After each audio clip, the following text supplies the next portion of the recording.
প্রিয় শিক্ষার্থীরা, কেমন আছো তোমরা সবাই? আশা রাখি ভালো আছো। আমি ফাইজুন্নেসা, সহকারী অধ্যাপক বাংলা বিভাগ, চট্টগ্রাম কলেজ, চট্টগ্রাম। অনলাইন ক্লাসে তোমাদেরকে স্বাগত জানাচ্ছি। এই ক্লাসটি মাধ্যমিক ও উচ্চশিক্ষা অধিদপ্তরের বিশেষ দিক নির্দেশনায় চট্টগ্রাম কলেজ বাংলা বিভাগের তত্ত্বাবধানেই প্রচারিত হচ্ছে। তোমাদের আজকে আমি আলোচনা করব তোমাদেরই পাঠ্য বইয়ের একটি বৈজ্ঞানিক কল্পকাহিনী, মোহাম্মদ জাফর ইকবালের মহাজাগতিক কিউরেটর। এই গল্পটি পড়ার আগে আমরা মোহাম্মদ জাফর ইকবাল সম্পর্কে একটু জেনে নিই। উনি 1952 সালের 23 ডিসেম্বর সিলেট জেলায় জন্মগ্রহণ করেছেন। ওনার এমনি পৈতৃক নিবাস হচ্ছে নেত্রকোনা জেলায়, কারণ ওনার বাবা যেহেতু শেখ ফজলুর রহমান পুলিশ কর্মকর্তা ছিলেন, পুলিশের চাকরির সুবাদে ওনার জন্ম সিলেটেই হয়েছে।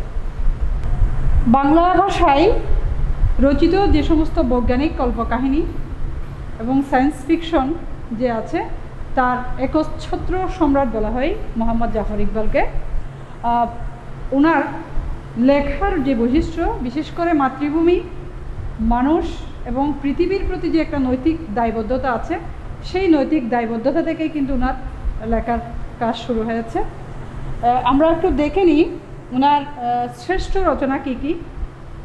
ওনার অন্যতম শ্রেষ্ঠ রচনা হচ্ছে দীপু নাম্বার 2, আমার বন্ধু রাশেদ এবং আমি তপু।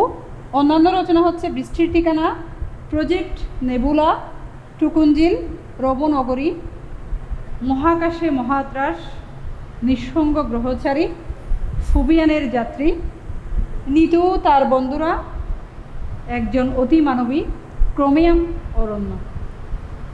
তার আগেই মোহাম্মদ জাফর ইকবাল, আগেও বলেছি, উনি বৈজ্ঞানিক কল্পকাহিনীর একচ্ছত্র সম্রাট এবং বাংলা ভাষায় সায়েন্স ফিকশনের জন্মদাতা। উনি মাত্র 7 বছর বয়স থেকেই কিন্তু ওনার হাতে লেখা শুরু, মানে হাতে করি।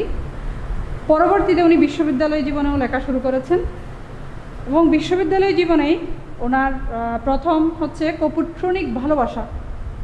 এই গল্পটি সাপ্তাহিক বিচিত্রে প্রকাশিত হয়েছে। যখন গল্পটি প্রকাশ হয়, একজন পাঠক দাবি করেন এই গল্পটি বিদেশি কোনো গল্প থেকেই উনি চুরি করে লিখেছেন। এরই প্রতিবাদ করার জন্যই এবং উনি সেটাকে জবাব দেওয়ার জন্যই পরপর আরও বেশ কয়েকটি গল্প উনি লিখে বিচিত্রায় প্রকাশ করেন, সুদূর মার্কিন যুক্তরাষ্ট্রে বসেই। এবং মার্কিন যুক্তরাষ্ট্রে যখন উনি পিএইচডি করাকালীন উনি আরও বেশ কিছু গল্প সেখানে লিখেছেন এবং সেটা কপুত্রনিক সুখ দুঃখ এরকম একটি গ্রন্থ সেখানে প্রকাশিত হয়েছে। এবং এই গ্রন্থটি যখন প্রকাশ হয়, আমাদের প্রকাশ হওয়ার সাথে সাথেই শহীদ জননী জাহানারা ইমাম তার উচ্ছ্বসিত প্রশংসা করেন এবং প্রশংসা করার সুবাদে তিনি জাফর ইকবালকে অনুরোধ করেন যেন গল্প লেখাটা উনি চালিয়ে যান। উনি এরপরে আরও বেশ কিছু আমেরিকায় বসে গল্প লিখেছেন এবং আমেরিকায় বসে উনি বেশ কিছু বই প্রকাশ করেছেন এবং দেশে আসার পরেও ওনার বেশ কিছু লেখা আমরা পেয়েছি। শুধু একজন পদার্থবিদ, একজন গবেষক, একজন শিক্ষাবিদ, একজন লেখক হিসেবে তার পরিচিতি না, উনি কিন্তু কিশোর যারা আছেন, বাংলাদেশে যে কিশোর প্রজন্ম আছে তাদের জন্য উনি বেশ ভালো কিছু উপহার দিয়েছেন আমাদেরকে। এই জন্যই তার লেখা কিশোর উপন্যাসগুলো আমাদের যে কিশোর সাহিত্য আছে সেই কিশোর সাহিত্যকে অনেক বেশি কিন্তু সমৃদ্ধ করেছে জাফর ইকবালের লেখাগুলো। তার কিশোর উপন্যাসগুলো অনেকগুলোই চলচ্চিত্রায়িত হয়েছে, তার মধ্যে আমার বন্ধু রাশেদ খুব বেশি গুরুত্বপূর্ণ। উনি এই জন্যই বেশ কিছু পুরস্কারও পেয়েছেন। বাংলা একাডেমি পুরস্কার পেয়েছেন, খালেদা চৌধুরী সাহিত্য পদক পেয়েছেন, শেলটেক সাহিত্য পদক পেয়েছেন, ইউরো শিশু সাহিত্য পদক, আমেরিকা অ্যালামনাই অ্যাসোসিয়েশন পদক এবং ঢাকা বিশ্ববিদ্যালয় অ্যালামনাই অ্যাসোসিয়েশন পদক লাভ করেছেন। মোহাম্মদ জাফর ইকবাল ওনার এই জীবনে উনি উপন্যাস লিখেছেন 7টি, ছোট গল্প লিখেছেন 5টি, বৈজ্ঞানিক কল্পকাহিনী লিখেছেন 46টি, কিশোর উপন্যাস লিখেছেন 33টি, শিশুতোষ গ্রন্থ লিখেছেন 6টি, আর গল্প লিখেছেন কিশোর গল্প 3টি, ভ্রমণ ও স্মৃতিচারণ মূলক গ্রন্থ প্রকাশিত হয়েছে ওনার 7টি, বিজ্ঞান ও গণিত বিষয়ক লেখা প্রকাশিত হয়েছে 11টি, কলাম সংকলন লিখেছেন 20টি, ভৌতিক সাহিত্য লিখেছেন 7টি, টিভি নাটক লিখেছেন 5টি, রেডিও নাটক লিখেছেন 1টি এবং মুক্তিযুদ্ধ বিষয়ক লেখা লিখেছেন উনি 2টি। তাহলে শিক্ষার্থীরা ওনার কিন্তু অনেকগুলো লেখা ইতিমধ্যেই প্রকাশিত হয়েছে এবং বিশেষ করে তার বৈজ্ঞানিক কল্পকাহিনী খুবই গুরুত্বপূর্ণ। আর একটি যেটা বড় ব্যাপার সেটা হচ্ছে বাংলাদেশে তরুণ প্রজন্মদের জন্যই গণিত অলিম্পিয়াড প্রতিষ্ঠায় তার কিন্তু অসামান্য অবদান রয়েছে। প্রিয় শিক্ষার্থীরা, এতক্ষণ আমরা মোহাম্মদ জাফর ইকবালের লিখিত গ্রন্থগুলো এবং ওনার সম্মাননা পুরস্কার এগুলো নিয়ে আলোচনা করলাম। এখন আমরা সরাসরি মূল গল্পে প্রবেশ করব। মহাজাগতিক কিউরেটরে প্রবেশ করার আগে যখন আমরা গল্পটি শেষ করব সেখান থেকে আমরা কি কি শিকনফল সম্পর্কে ধারণা লাভ করব সেগুলো একটু দেখে নিই। এই গল্পটি যখন আমরা পাঠ করব, ক্ষুদ্র এককোষী ভাইরাস ও ব্যাকটেরিয়া থেকে যে প্রাণের শুরু সে সম্পর্কে আমরা জানতে পারব। সৌরজগৎ ও বৈজ্ঞানিক কল্পকাহিনীর পরিচয় দিতে পারব। মানুষের কারণে যে ওজোন স্তর ধ্বংস হচ্ছে এবং প্রাকৃতিক ভারসাম্য নষ্ট হচ্ছে সে সম্পর্কে আমরা লিখতে পারব। নিউক্লিয়ার ও পারমাণবিক বোমার ভয়াবহতা বর্ণনা করতে পারব। পৃথিবীতে মানবিক ও কল্যাণকর আবহাওয়া সৃষ্টির জন্য যে বিভিন্ন উপায় আছে সেগুলো আমরা বর্ণনা করতে পারব। পৃথিবীতে পরিশ্রমী প্রাণী হিসেবে পিঁপড়া যে কতটুকু গুরুত্ব রাখে সেটা আমরা বুঝতে সক্ষম হব। কল্পকাহিনী হলো এই গল্পটি।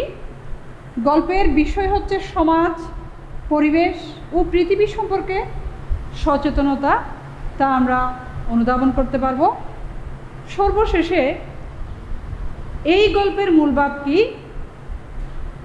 সেটা অনুধাবন করে পৃথিবীতে মানবিক ও কল্যাণকর আবহাওয়া সৃষ্টির জন্য সচেষ্ট হব, সোচ্চার হব এবং প্রতিবাদী হতে পারব। প্রিয় শিক্ষার্থীরা,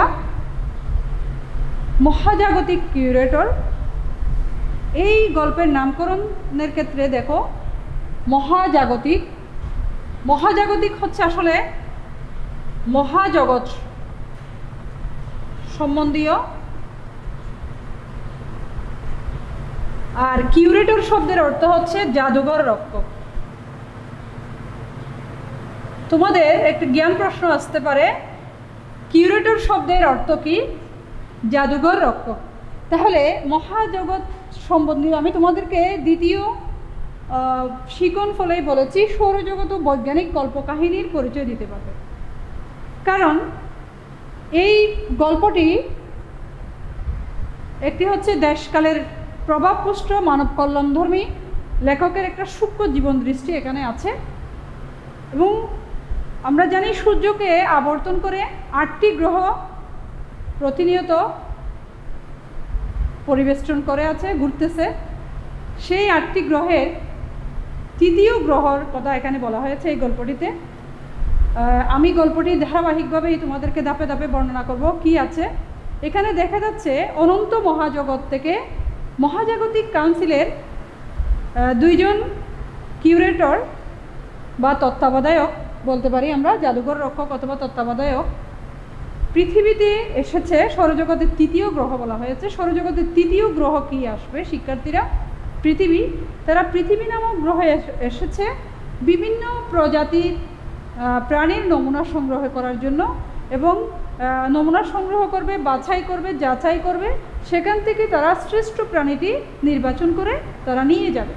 এটাকে আমরা অনেক সময় যে তোমরা টেলিভিশনে দেখো এলিয়েন, বিভিন্ন সিনেমায় দেখা যায়, এই যে এলিয়েনও আমরা বলতে পারি যেহেতু কল্পকাহিনী।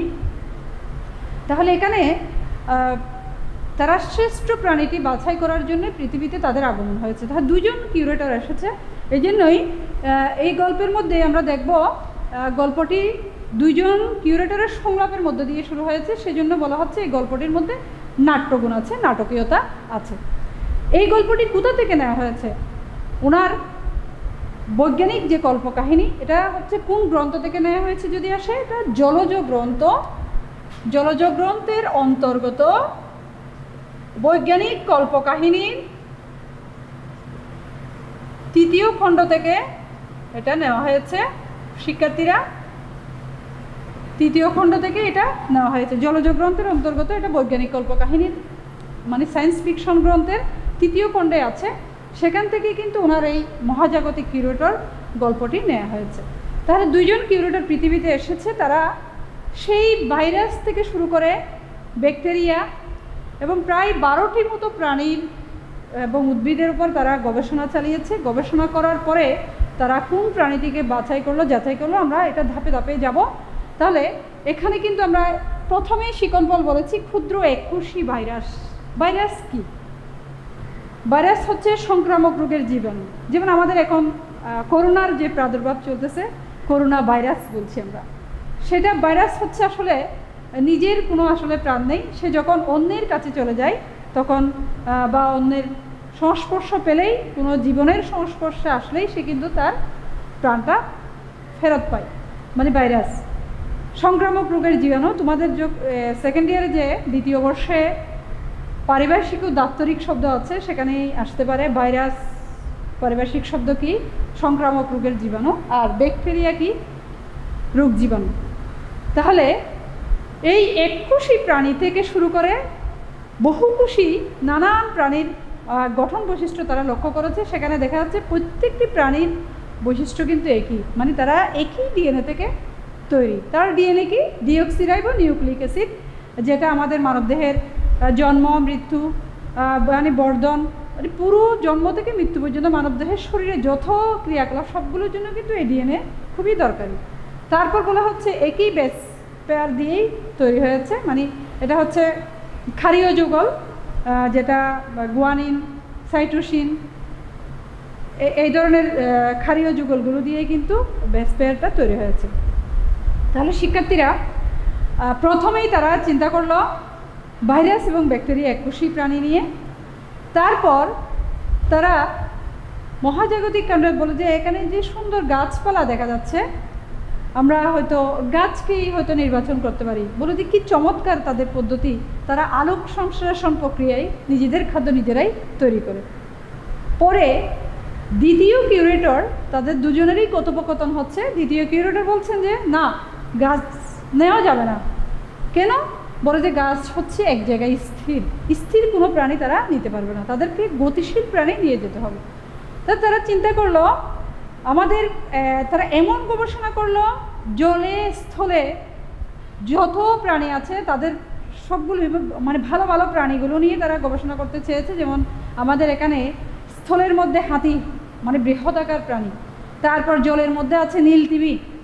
বলে যে এগুলো তো নেওয়া যাবে না, এগুলো অনেক বড় বিশাল আকায়, সেই জন্যই তাদেরকে নেওয়া যাচ্ছে না। তখন আবার চিন্তা করছে, দেখো আকাশের মধ্যে পাখি কি সুন্দর চমৎকার উড়ে, বুঝে আমরা তো পাখি নিতে পারি। কিন্তু তারা আবার প্রশ্ন করলো পাখির বুদ্ধিমত্তা নিয়ে। বলে যে তাদের বুদ্ধিমত্তা কেমন, তারা কি করতে পারে। সেজন্য তারা প্রথমে পাখিকেও, গাছকে বাদ দিলেও পরে পাখিকেও তারা পছন্দ করতে পারলো না। পরে চিন্তা করলো আমরা তো রয়্যাল বেঙ্গল টাইগার, যে বাঘকে আমরা চিন্তা করতো কি সুন্দর, দেখো তাদের গায়ের রং, ডোরা কাটা, হ্যাঁ, তারপর লোম আছে। তখন কিউরেটরদ্বয় চিন্তা করলো না, বাঘ হচ্ছে একা একা থাকতেই পছন্দ করে, এরা হচ্ছে অসামাজিক প্রাণী, আমরা কোনো অসামাজিক প্রাণী সেখানে নিয়ে যেতে পারি না। পরে চিন্তা করলো তাহলে আমরা একটা এই যে কুকুর যে সবসময় বাড়ি বা কোনো জায়গায় পাহারা দেয়, আমরা কুকুরকে নিতে পারি। তখন 2য় কিউরেটর বলল না, আমরা কুকুরকেও সেখানে নিয়ে যেতে পারি না, কারণ তারা হচ্ছে এমনভাবে পুষ মানিয়ে নিয়েছে, মানে প্রভুভক্ত, তারা তাদের নিজেদের যে একটা স্বকীয়তা আছে সেই স্বকীয়তাকেও তারা হারিয়ে ফেলেছে, সেজন্য আমরা কুকুরকেও নিতে পারি না। শেষ পর্যন্ত তারা আবার চিন্তা করলো তাহলে আমরা হরিণকেই নিই, খুব সুন্দর একটা প্রাণী, গাছের লতাপাতা খেয়েই তারা জীবন ধারণ করে।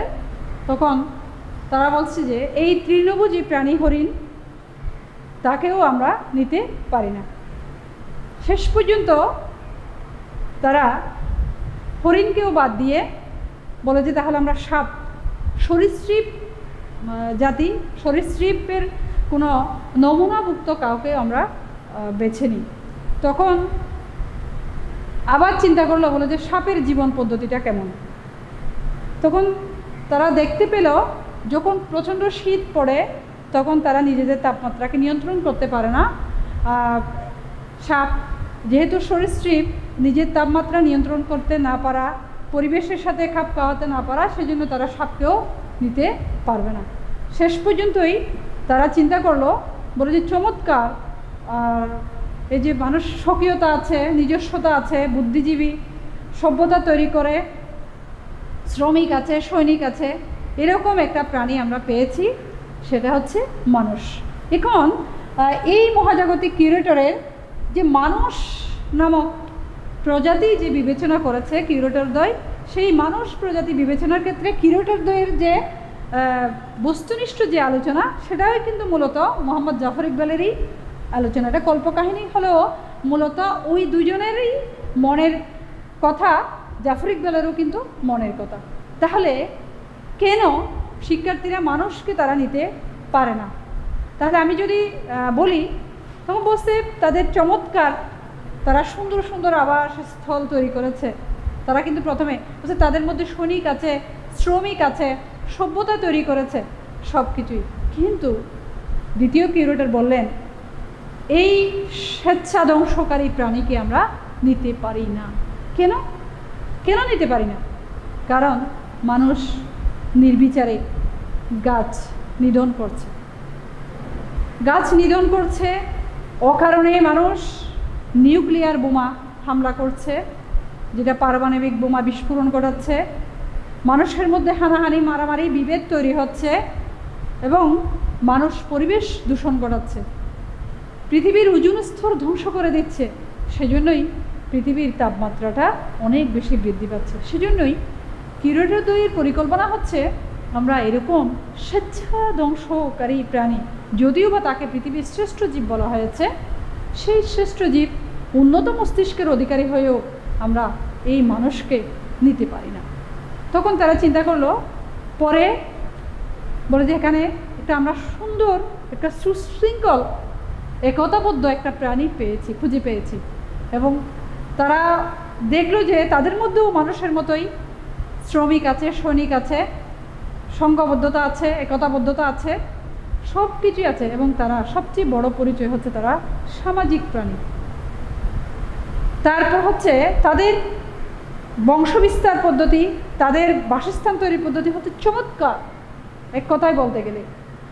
এবং তারা অনেক বেশি পরিশ্রমী, তারা নিজের শরীরের চেয়েও 10 গুণ বেশি ওজন বহন করে নিয়ে যেতে পারে, এবং তারা খুব সুন্দর বাসস্থান তৈরি করে, এবং তারা ভবিষ্যৎ নিয়ে চিন্তা ভাবনা করে, পরিকল্পনা করে।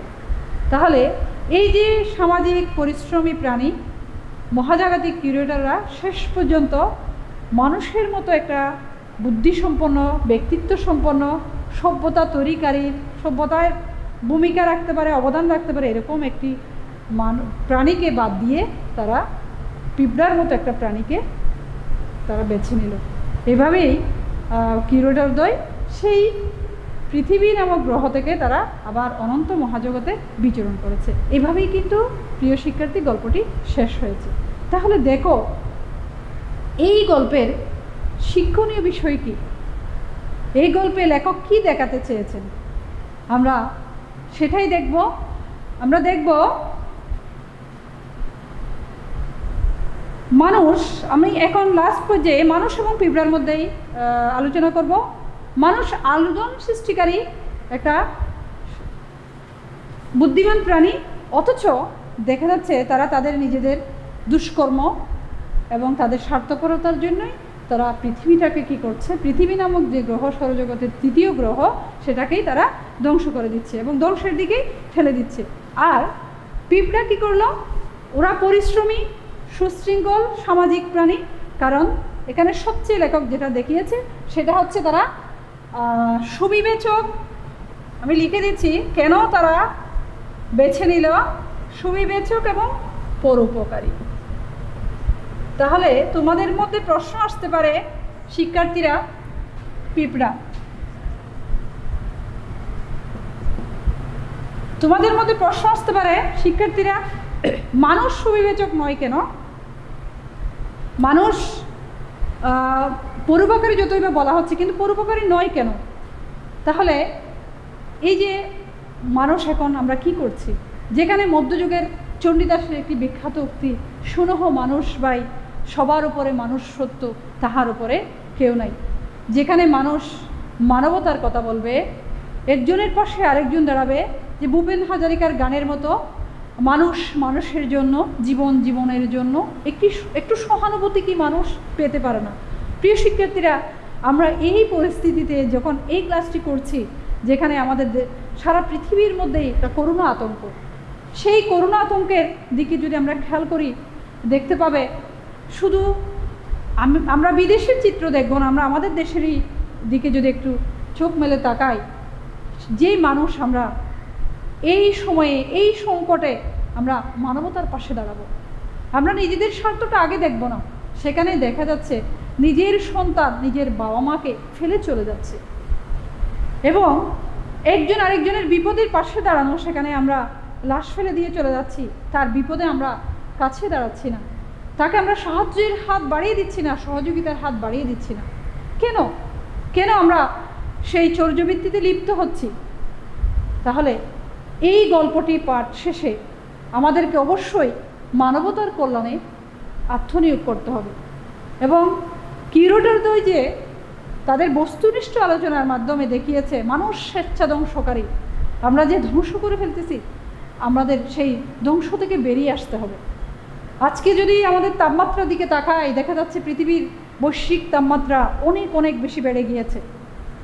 পৃথিবীর তাপমাত্রার কারণে জলবায়ুর উষ্ণতা বৃদ্ধি পেয়েছে, বরফ গলে যাচ্ছে, এবং 2030 সালে আমাদের জলবায়ুর যে আমূল পরিবর্তন হবে, ঋতুর যে পরিবর্তন হচ্ছে, অনেক বেশি বৃষ্টি হচ্ছে এবং অনেক বেশি গরম, অনেক বেশি ঠান্ডা, 3টি ঋতুর বৈচিত্র্য আমরা দেখতে পাচ্ছি, যদিও বা আমাদের বলা হচ্ছে 6টি ঋতু। তো কেন এগুলো কেন হচ্ছে? এগুলো হচ্ছে আমাদের মানুষেরই কারণে। কারণ আমরা মানুষ কি করছি, একটি গাছ যদিও বা কাটি, আমরা কিন্তু 20টি গাছ লাগাচ্ছি না, 20টি তো দূরের কথা, আমরা 3টি গাছও লাগাচ্ছি না। তাহলে শিক্ষার্থীরা, আমরা অবশ্যই গাছ কাটলেও আমরা গাছ লাগাবো, অকারণে গাছ কাটবো না, এবং নিজের স্বার্থে যদি একটু আঘাত লাগে আমরা অকারণে যুদ্ধে লিপ্ত হব না, হানাহানি করব না, মারামারি করব না। এই শিকনফল, এই বার্তাটা তোমাদের কাছে পৌঁছে দেওয়ার জন্য লেখক এই কল্পকাহিনীর আশ্রয় নিয়েছেন। কল্পকাহিনীর মাধ্যমে উনি তরুণ প্রজন্মকে উৎসাহিত করার জন্য উনি মূলত মহাজাগতিক কিউরেটর এই গল্পটি আমাদেরকে উপহার দিয়েছেন। তাহলে আমরা পৃথিবীর উজ্জ্বল স্তরকে ধ্বংস করব না, এই পৃথিবীকে বাসযোগ্য করার জন্য, যে নবজাতককে আমি আরও সুন্দর পৃথিবী উপহার দেওয়ার জন্য সুকান্তের যে চাওয়া, এই পৃথিবীকে সুন্দর বাসযোগ্য করে যাব আমি, সেই চাওয়াটা পূরণের জন্য অবশ্যই আমাকে সেই বিভেদমুক্ত সমাজ তৈরি করতে হবে, এবং নিজেরাই নিজেদের পৃথিবীকে যে ধ্বংস করছি, ধ্বংসের খেলায় মেতে উঠছি, সেখান থেকে বেরিয়ে আসতে হবে। তাহলে আমরা হানাহানি, মারামারি, বিভেদ করব না, আমরা অবশ্যই ভালো কাজে নিয়োজিত থাকব, এবং সবার সুখে হাসব, সবার দুঃখে আমরা কাঁদব। এটাই হচ্ছে মূল মন্ত্র। প্রিয় শিক্ষার্থীরা, আমরা মূলত গল্পের প্রেক্ষাপটটা হচ্ছে তাই, আর মানুষ বাদ দিয়ে তারা পিঁপড়া বেছে নিল, কারণ পিঁপড়া হচ্ছে সামাজিক প্রাণী, পরিশ্রমী প্রাণী, পরোপকারী প্রাণী, এবং তারা ভবিষ্যৎ সম্পর্কে সচেতন। দেখতে পাবা এই বৃষ্টিতে, এই বর্ষাকালে পিঁপড়া কিন্তু কোথাও বের হতে পারে না, সেজন্যই সে কিন্তু কয়েক মাসের খাদ্য সে জমা রাখে, কারণ ওই সময় তারা কি করবে। তাহলে চিন্তা করতে পারো, এরকম সামান্য একটি প্রাণী হয়ে সে কিভাবে তাদের সুচিন্তিত মতামত সে বিবেচনা করতে পারে। দ্বিতীয় কথা হচ্ছে, কিউরেটরদ্বয় চিন্তা করেছে বলে যে এই পিঁপড়া সেই ডাইনোসরের যুগ থেকে সৃষ্টি হয়েছে। তাহলে আমরা যদি ডাইনোসরের যুগ চিন্তা করি শিক্ষার্থীরা, ডাইনোসরের হিসাবে বলা হচ্ছে তারা প্রায় 16 কোটি বছর কিন্তু পৃথিবীতে বেঁচে ছিল, আর সৃষ্টির সেই যখন ডাইনোসরের জন্ম হয়েছিল সেই থেকে তারা 23 কোটি বছর তাদের পদচারণা ছিল। তাহলে মানুষের জন্ম কখন হয়েছে? মানুষের জন্ম হয়েছে এখানে বলছে 2 মিলিয়ন বছর। তাহলে 2 মিলিয়ন বছর আগে যে মানুষ জন্ম হয়েছে সেই জন্মহেই সে টিকে থাকতে পারছে না, এবং তারা অনুমান করে নিয়েছে মানুষ ধ্বংস হয়ে যাবে, পৃথিবী থেকে তারা চিরবিদায় নেবে ডাইনোসরের মতো করেই। ডাইনোসর যেমন চলে গিয়েছে, কিন্তু পিঁপড়া সেই জন্ম থেকেই এবং পৃথিবী ধ্বংস হওয়া অবধি পিঁপড়া কিন্তু এখানেই রাজত্ব করবে। কারণ রাজত্ব করার কারণ হচ্ছে তারা হানাহানি মারামারিতে লিপ্ত নয়, তারা সুশৃঙ্খল। কে কার আগে যাবে, কে কার আগে খাবে, তাদের মধ্যে সেই মনোভাব নেই, এবং তারা অনেক বেশি পরিশ্রমী। তাহলে আমরা এখান থেকে এই শিক্ষাই নিব পৃথিবীতে মানবিক ও কল্যাণকর আবহাওয়া কীভাবে তৈরি করা যায়। পৃথিবীতে মানবিক এবং কল্যাণকর আবহাওয়া তৈরির জন্যই আমাদেরকে সবসময় সুস্থ থাকতে হবে। আমরা ভালো কাজ, যদি আমার এই সময়ই আমি পৃথিবী থেকে বিদায় নিই, তাহলে আমি কোন কাজটি করে পৃথিবীতে জায়গা করে নিলাম, বা কোন কাজটি দিয়েই আমি একজনের উপকার করতে পারলাম, সেই আবহাওয়াটা আমাদেরকে এখানে সৃষ্টি হতে হবে। তারপর বলা হচ্ছে পৃথিবীতে মানবিক এটা সৃষ্টি করে আমরা সচেতন। যদি কেউ সেখানে অন্যায় করেছে, অত্যাচার করছে, সেটার জন্য আমরা যে প্রতিবাদী সত্তা সেটা আমরা তৈরি করব। তাহলে শিক্ষার্থীরা আমরা মোটামুটি গল্পের মূলভাবটা জেনে গিয়েছি। আমরা এখান থেকে কি কি জ্ঞান এবং অনুধাবন প্রশ্ন আসতে পারে এগুলো একটু আমরা দেখে নিই।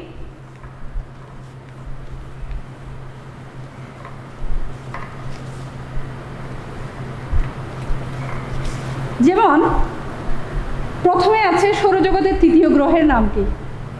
আমি বলে দিয়েছি, সেটা তৃতীয় গ্রহের নাম পৃথিবী। আর যদি বলা হয় এখানে কয়টি প্রাণীর কথা বলা হয়েছে, আমি 12টি প্রাণী পেয়েছি, তোমরাও ভালো করে বইটি পড়ে খেয়াল করবে। সব প্রাণীর মূল গঠন কী দিয়ে তৈরি হয়েছে? আমি বলেছি কিউরেটরদের প্রথমে এসে এটা পরীক্ষা করেছে, সব প্রাণীর মূল গঠন ডিএনএ বা একই ক্ষারীয় বেস এবং একই বেস পেয়ার দিয়ে তৈরি হয়েছে, ক্ষারীয় যুগল। কিউরেটরদের মধ্যে কারা পৃথিবীকে ধ্বংস করছে? তাহলে তারা বলেছে মানুষ স্বেচ্ছা ধ্বংসকারী। তাহলে মানুষই এই পৃথিবীকে ধ্বংস করেছে। আর কিউরেটর কি আমি লিখে দিয়েছি, জাদুঘর রক্ষক। মহাজাগতিক কিউরেটর গল্পটি কোন গ্রন্থের অন্তর্গত? জলজ গ্রন্থের অন্তর্গত। একটা লাইন, এদের কত আত্মত্যাগ রয়েছে দেখেছ? তাহলে এখানে কার আত্মত্যাগের কথা বলা হয়েছে? তাহলে এখানে কিন্তু আসলে কত আত্মত্যাগ, এখানে মানুষেরই আত্মত্যাগের কথা বলা হয়েছে। যেহেতু আমি গল্পটি তোমাদেরকে পুরো বই থেকে পড়াইনি, আমি মূল ভাবটা তোমাদেরকে বলেছি, তোমরা মূল বইতেই দেখতে পাবে এই লাইনটি আছে, এদের কত আত্মত্যাগের কথা বলা হয়েছে। তাহলে কার আত্মত্যাগ? মানুষের। কারণ মানুষ তার শ্রম সাধনা দিয়েই সে কী করে? পৃথিবীকে বাসযোগ্য করে। এই প্রাণীগুলো সব একইভাবে তৈরি হয়েছে। তাহলে কোন প্রাণীর কথা বলা হয়েছে? তাহলে এই প্রাণী বলতে তারা পৃথিবীতে যে এসেছে, পৃথিবী নামক গ্রহে নানা প্রজাতির প্রাণী নিয়েই তারা গবেষণা করেছে। তারা দেখলো সব প্রাণীর মূল গঠন ডিএনএ এবং একই বেস পেয়ার দিয়ে তৈরি। প্রাণী জগতে পিছিয়ে পড়া প্রাণী কোনটি? তাহলে পিছিয়ে পড়া প্রাণী হচ্ছে সরীসৃপ, কারণ তারা নিজেদের দেহের তাপমাত্রা নিয়ন্ত্রণ করতে পারে না। কুকুর কেন পৃথিবীর শ্রেষ্ঠ প্রাণী নয়? তাহলে শ্রেষ্ঠ প্রাণী কিন্তু হতে পারত, শ্রেষ্ঠ প্রাণী নয় এই জন্য কারণ তার নিজস্বতা নেই, সে আরেকজনের পোষ মানিয়ে নিয়েছে, স্বকীয়তা হারিয়ে ফেলেছে। কিউরেটরের মতে একসময় পৃথিবী কারা নিয়ন্ত্রণ করবে? কিছুক্ষণ আগে বলেছি পিঁপড়ারা। কে নিজের শরীরের থেকে 10 গুণ ওজন বহন করতে পারে? পিঁপড়া। শিক্ষার্থীরা এখানে কয়েকটি অনুধাবন প্রশ্ন তোমাদের সুবিধার্থে আমি বলছি। ভাইরাসকে প্রাণহীন বলা যায় কেন? ওই যে আমি করোনা ভাইরাস দিয়ে শুরু করেছিলাম তোমাদের। কারণ ভাইরাস যখন একা থাকে তখন কিন্তু তারা নিষ্ক্রিয় থাকে, যখন কোনো প্রাণের সংস্পর্শে আসে তখনই তারা জীবনের লক্ষণ প্রকাশ পায়। কত ভিন্ন ভিন্ন প্রজাতির প্রাণ? তাহলে কত ভিন্ন ভিন্ন প্রজাতির প্রাণ বলতে কি বোঝানো হয়েছে? তাহলে আমরা কত ভিন্ন ভিন্ন প্রজাতি বলতে পৃথিবীতে সৃষ্টিকর্তা এত বেশি প্রাণ সৃষ্টি করেছে, প্রাণী সৃষ্টি করেছে, সেগুলোর সম্পর্কে বলা হয়েছে। কারণ সেখানে আমরা দেখতে পাবো কোনোটাই উপকারী, কোনোটাই উপকারী নয়, কোনোটাই ক্ষুদ্র এককোষী, কোনোটাই লক্ষ কোটি কোষী, আবার কোনোটাই জটিল, কোনোটাই হচ্ছে সাধারণ। এই জন্যই মহাজাগতিক কিউরেটর দ্বয় মানুষকে না নিয়ে, সবচেয়ে ইম্পর্ট্যান্ট একটা অনুধাবন, গুরুত্বপূর্ণ, মানুষকে না নিয়ে পিঁপড়াকে বেছে নেওয়ার কারণ কী সেটা আমি ব্যাখ্যা দিয়েছি। মানুষকে বেছে নেয়ার কারণ, মানুষকে বেছে নেয় না, পিঁপড়াকে বেছে নেওয়ার কারণ হচ্ছে পরোপকারী, সুবিবেচক। আর মানুষ হচ্ছে পৃথিবীকে ধ্বংসের মূল মন্ত্র, যে ওজোন স্তর ধ্বংস করে দিচ্ছে, মানুষ গাছ কেটে ফেলতেছে, পারমাণবিক বোমা নিক্ষেপ করতেছে, সেজন্যই মানুষকে তারা বেছে নিতে পারে নাই। পিঁপড়াকে সামাজিক প্রাণী বলা হয়েছে কেন? কারণ তারা শ্রমিক সৈনিক দল বেঁধে চলে, একসাথেই সব কিছু চিন্তা করে, সেই জন্যই তাদেরকে সামাজিক প্রাণী বলা হয়েছে। তাহলে এখান থেকেই প্রিয় শিক্ষার্থীরা আমরা শেষ করব। আবারও বলছি, মানুষের জন্য, জীবনের জন্য, এই মানবতার বাণী প্রচার করার জন্যই, এবং মানুষ আরেকজনের কোনো ধ্বংসকারী হবে না, মানুষ হানাহানি মারামারিতে নিজের স্বার্থের জন্য লিপ্ত হবে না, মানুষকেই ভালোবাসবে। এই কথাটিকেই আমরা মনে প্রাণে সব জায়গায় ধারণ করব, লালন করব, এবং লেখকের যে মনের কথা, কিউরেটরদ্বয়ের মনের কথার সাথে যেন আমরা সেটাকেই মিথ্যে প্রমাণিত করতে পারি। কিউরেটরদ্বয় যে বলেছে মানুষ স্বেচ্ছাধ্বংসকারী, আমরা সেই স্বেচ্ছাধ্বংসকারীকে বাদ দিয়ে চলে যাব, আমরা মানবতার কল্যাণে আত্মনিয়োগ করব, সেটাই হচ্ছে সাধনা। প্রিয় শিক্ষার্থীরা, তোমরা অবশ্যই ভালো থাকবে, সুস্থ থাকবে, তোমাদেরকে আবারও শুভেচ্ছা, এবং মূল বইটি অবশ্যই তোমরা ভালো করে পড়বে। এ পর্যন্তই, ধন্যবাদ সবাইকে।